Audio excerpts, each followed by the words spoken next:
Good morning and welcome to the latest webinar in our Sacred Safe Spaces ministry here at the American Baptist Churches of New Jersey.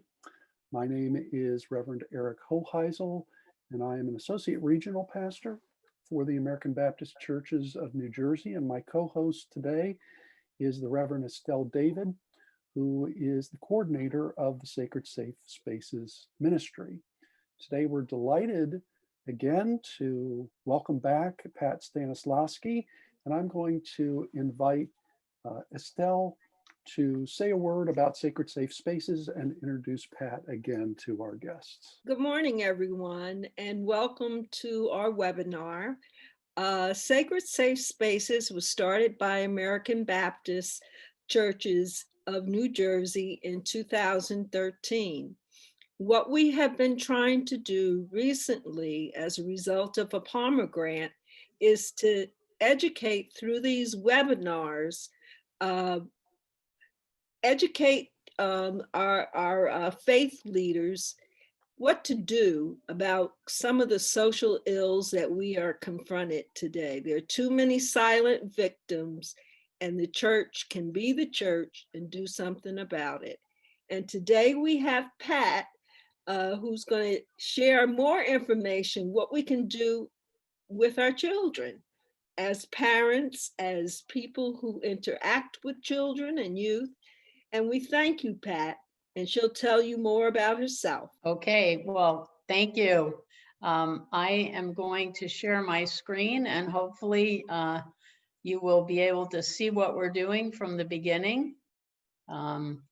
Let me just, I like to say hi to everybody, and then I like to just kind of disappear so that I'm not interfering with you folks in any way. So listen, I just want to thank Eric and Estelle for inviting me to be part of Sacred Safe Places. It's just our spaces. It's really a wonderful effort on behalf of the clergy to reach out to families. So this will be, I have this up here so everyone can see it. I have also made this PowerPoint available to Estelle and Eric, and they can share it with any of you if you feel you'd like to just sit back and not take notes and just kind of listen. So I have been doing work in the field of child abuse and neglect for over 40 years, as you can see, mostly around prevention. And I have in the past maybe 10 years been traveling around the country talking to folks about protective factors. And what I want to talk to you about today is the information around these protective factors. And every single thing that we talk about today is something that you all can pass on to your congregants, to the folks in your congregation, families, children, and hopefully it will, as it has for me, will improve your life, not only as a professional, but I think personally as well. So the protective factors framework, strengthening families, you may have heard of that initiative. It's quite popular around the world. And it is really a strength-based theory. So what we ask families to do, and I'm repeating these slides if you've seen it earlier, because it never hurts to just hear something again. What we're hoping is that we can begin to look at families through a different lens.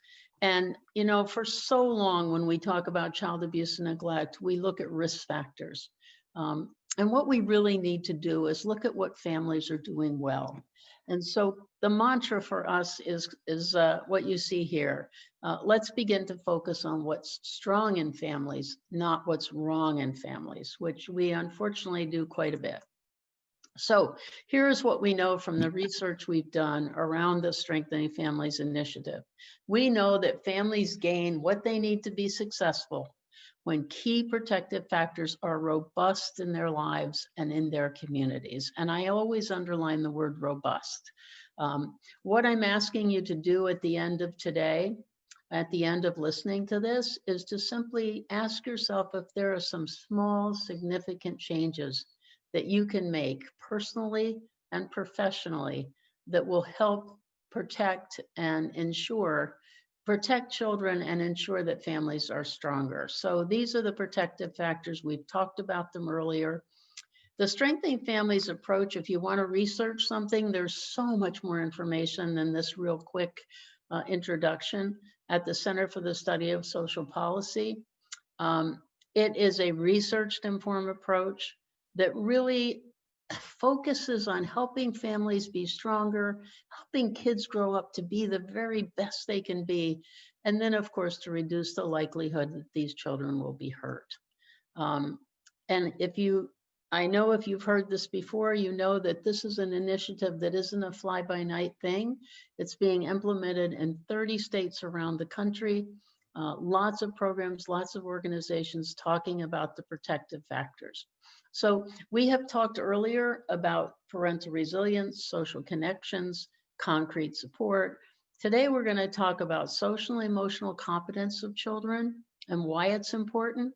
And then we're going to talk about why knowledge of parenting and child development is a protective factor for us to keep in mind as we parent or as we live in our communities. So, knowledge of parenting and child development. Why is that so important? Because if parents understand their roles with their children, the roles in their children's lives, we don't have a handbook for being a good parent, right? If we did, all of us would have wished we'd read it. Books can help us, websites can help us, but there are very few resources that are as powerful as in-person messages, in-person suggestions, in-person role models.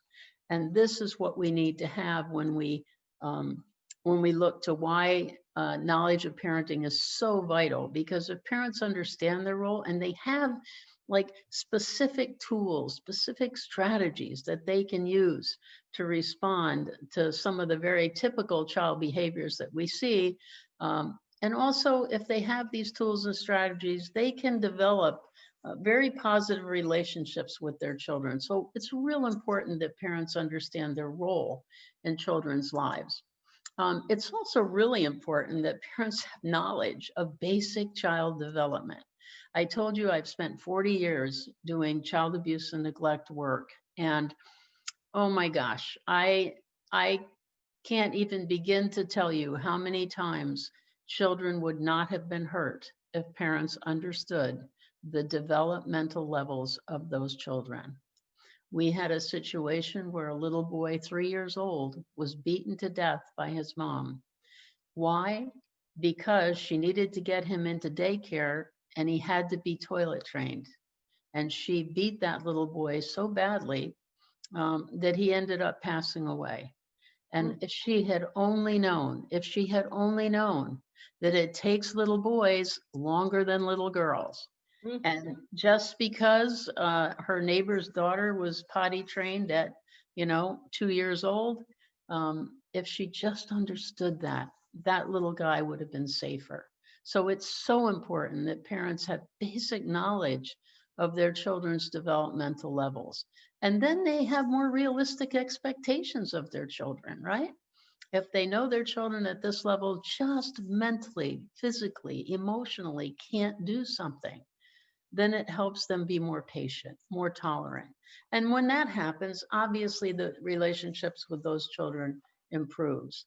So as we talk about knowledge of parenting, I think knowledge has changed so dramatically. So I love this slide because it's parenting then and parenting now. So I have children who are grown children. When I was parenting them as little guys, I relied on Dr. Spock's baby and childcare, and he was a reliable pediatrician. Everybody in my generation knows who Dr. Spock was. And in addition, when I was raising our children as well, we relied on grandparents, we relied on aunts, we relied on uncles, we relied on sisters, older sisters, people to give us advice on how to parent.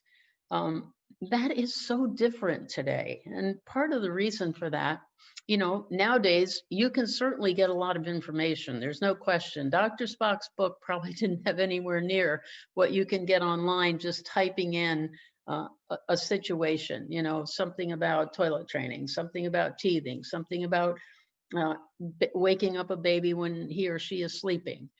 You can go online, but here's the difference.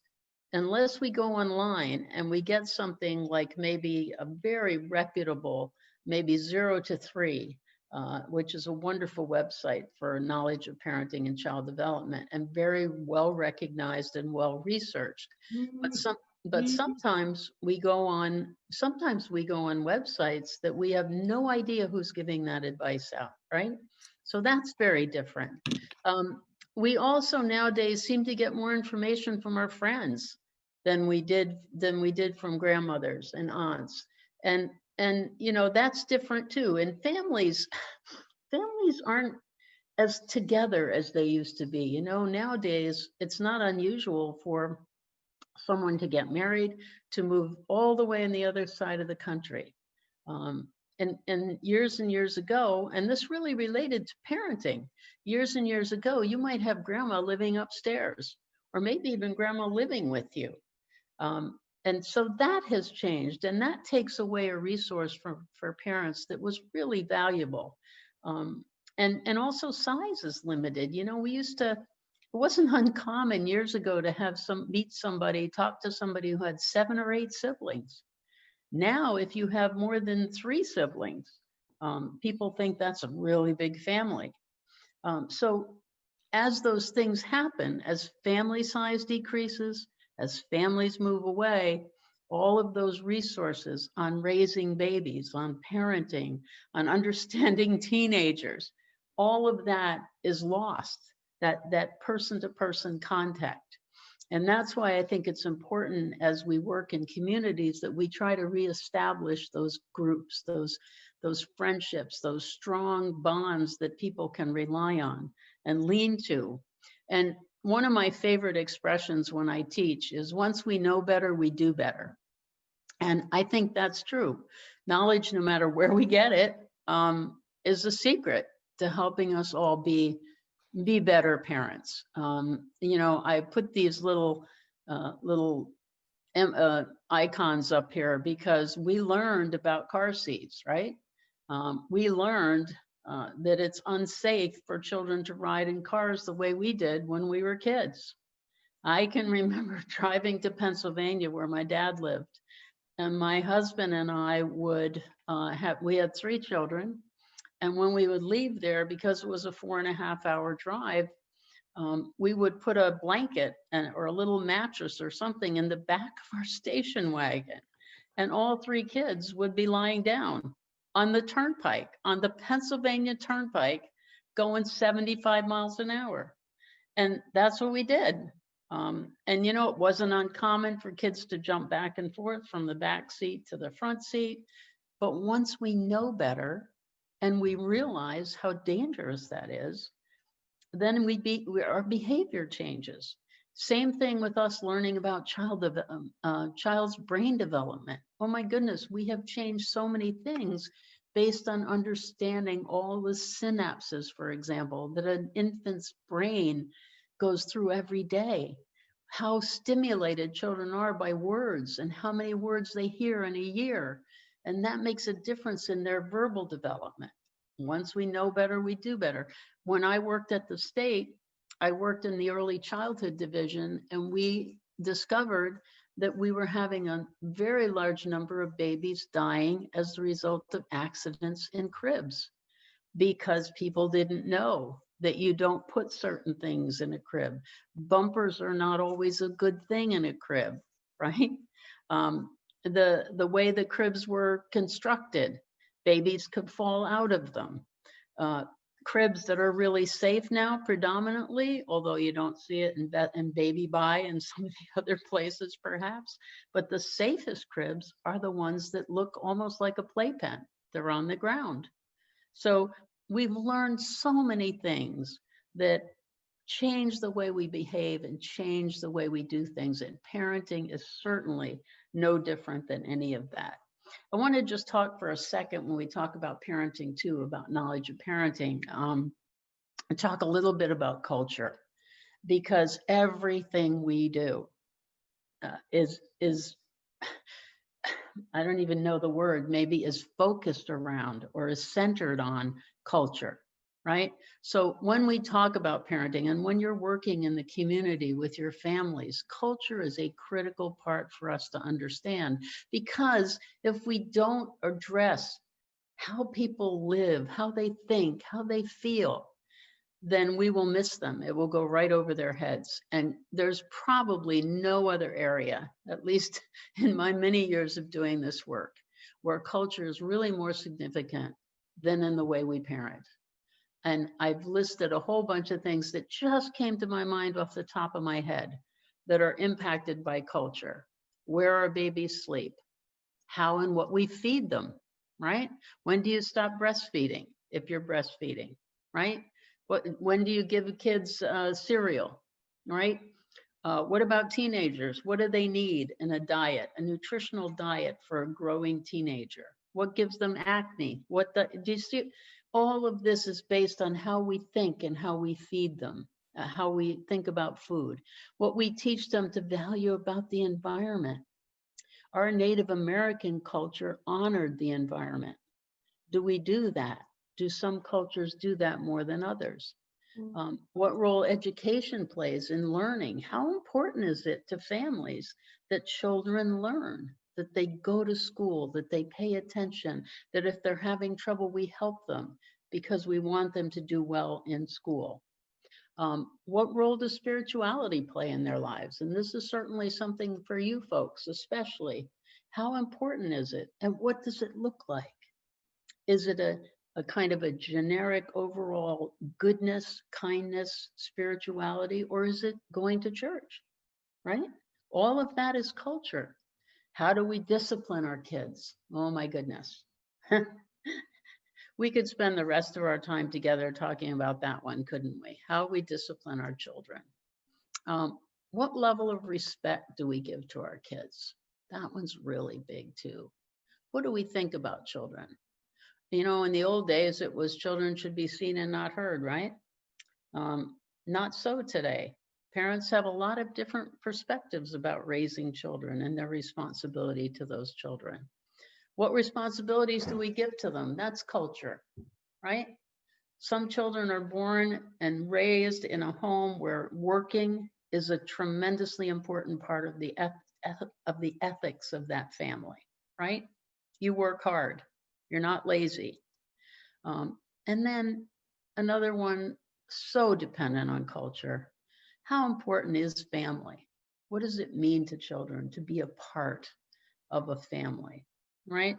So all of this, and the reason I put all this up here is because if we're going to talk about culture, if we're going to talk about parenting and how we parent, culture plays such a critical role. So parents from any background, cultural background we just talked about, doesn't matter, can benefit from learning something new, right? New techniques, new perspectives. As long as we always give that new information in a way that is respectful of those traditions and those cultures. We're not trying to ram something down their throats because from our very high and powerful position, we feel it should be done this way, right? That's not the way it will ever be accepted by any of us, and specifically in some cultures. So what we've done here is I've made a few suggestions, and whether they'll work or not, hey, you know, we wanted to do some small little things here or there that might help. So one of the things that I've seen churches, educational organizations do, community centers do, is create facts about child development stages. And why am I saying that? Because I think of that little boy all the time. Where could we put something in a strategic location so that people understand what developmental levels are expected of our children? You know, our child welfare agencies around the state, all 21 counties, in their offices, they have a very large bulletin board of developmental stages for children. And they have that, so when they go out to talk to a family, they can tell that parent whether or not that developmental level has been reached by that child, whether or not they're really far off base. So if we could do that, that would make a huge difference. I also think it would be nice once in a while if you have the opportunity to do a church bulletin, to talk about developmental levels of children. 0 to 3 is a wonderful resource for you to get handouts. The CDC is amazing resource for this kind of information that you could put into a bulletin. Just quick stuff. It doesn't have to take up 3 pages, just some little, maybe every month they'd look for something that dealt with developmental levels of children. And then sponsor, if you can, some kind of a seminar, some kind of a presentation during the year where you might invite somebody in who might be wanting to talk about some of the things that are really occasionally confusing and controversial to parents. Not really controversial, more confusing. And I listed 2 of them, toilet training and behavioral issues, because those seem to be the ones that pop up the most often. So again, there are things that you can do that will help improve parenting. It'll help families be stronger. It will certainly help children be safer. So having this knowledge increases the ability for these parents to parent more effectively. And then, of course, as I said earlier, it helps kids keep safer. So that is knowledge of parenting and child development. It is a protective factor, and you can see why. Another one that we didn't talk about yet is the social and emotional competence of children. And I want to just tell you how really, really important this one is, because this one stresses the importance of helping kids be able to handle some of the stuff that they are going to run into in the course of their lifetime, socially and emotionally. And it's going to happen as they grow up. It happened to all of us, and we need to give them tools. Children who have the skills, these social and emotional skills, are more likely to have healthier behaviors. They're more likely to have better peer relationships, and they definitely have a higher capacity to respond to stress. And so how do the parents increase their kids' social emotional competence? Well, one of the ways, and it's a wonderful way, is to encourage what I call and what our field calls emotional vocabulary. So emotional vocabulary, I think, and maybe it's just my opinion, but I think sometimes it's more valuable than the vocabulary that they learn in school. So what is emotional vocabulary? So what I refer to it as being able to recognize, to label, and to understand how they feel and how others feel. And if you look at this, you see and this is just a handful, 1, 2, 3, 4, 5, 6 feelings that children might experience. Children who can't express how they feel in words, express it in action. And sometimes that can be a very detrimental reaction. So if we teach children, what is it like to feel sad? What is it like to be angry? How are you when you're angry? How do you feel when you're angry? What happens? What does it mean to be jealous, to be frustrated, right? What does it mean to be happy? Where are you when you're happy? Helping kids identify a feeling with a word is incredibly important.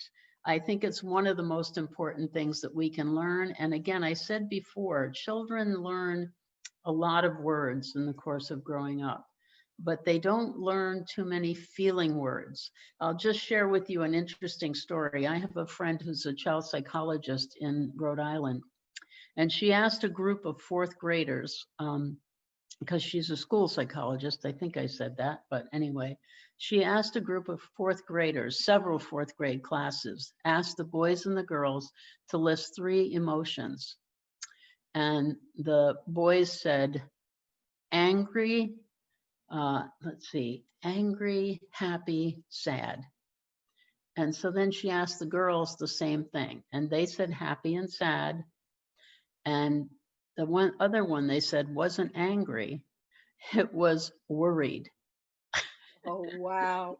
And I thought to myself, my goodness, we start early, we girls, worrying about things. But it was fascinating that the boys could only come up with those 3. Some boys came up with more, but for the most part, That was what they knew: angry, sad, and happy. So that's what I'm saying. If kids can't express it, then it becomes a problem. So how do you do that? So children with a strong emotional vocabulary, if we use these words a lot and we talk about them a lot, here's what research has found happens to those children with a strong foundation in emotional vocabulary. They tolerate frustration better. They get into fewer fights. They engage in less destructive behavior. They're healthier. They're less lonely. Interesting. They're less impulsive. They're more focused, and bonus to parents, they have greater academic achievement when they have ways to express themselves. And when you think about it, children who can express themselves like that are so much easier to parent as well. So much easier. So a second way that we can encourage social emotional competence, besides the emotional vocabulary, and this is kind of fits with it, is to encourage empathy. You know, I have in front of you here feelings charts. And when kids are very, very little, they can't often express themselves in words. They don't have those words. So pictures really, really help. But as kids grow older, sometimes they have the words, but it's hard to say them. And so charts can help there. And I'll also share with you just another story. I have worked pretty much with domestic violence as well in my field. And I was really surprised once when I went to a domestic violence shelter, and the therapist there, because most of our shelters have someone who conducts therapy sessions with the predominantly moms, the therapist had a feelings chart and was using a feelings chart with adult women. So don't underestimate the value of a feelings chart. And again, as a person who's a leader in the community, in the congregation, I could think about 10 different ways you might be able to use that. Again, talking to parents about how important it is to have these at home. You can download them, a million of them on the internet. There's some much better than this one, but the important thing is that they can express themselves. And a third way, and I love this way, to help children be socially, emotionally competent, is to play the what if game with them. Parents can offer kids certain situations and ask the child, or even the teenager, really good with teenagers as well, what might they do or what might they feel in that situation? And it kind of not only helps them do problem solving, but it really helps them to express different forms of feeling and different kinds of empathy as well. So the what if game is a wonderful tool. And lastly, and I think I can never say enough about this one, is the value of reading to children. Social and emotional development. Reading is a huge supporter of social and emotional development, because what happens? Kids identify with characters, right? If you read kids Winnie the Pooh and they identify with Piglet, or they identify with poor old Eeyore, they develop a sense of how that character feels, right? And so reading is so important when kids are little. And then, you know, as they grow up and they develop a love of reading, then expands their vocabulary, their horizons, increases their vocabulary. And of course, anybody who's a voracious reader knows how it feels to identify with a character. So again, social and emotional development depends greatly on kids being able to identify with other adults.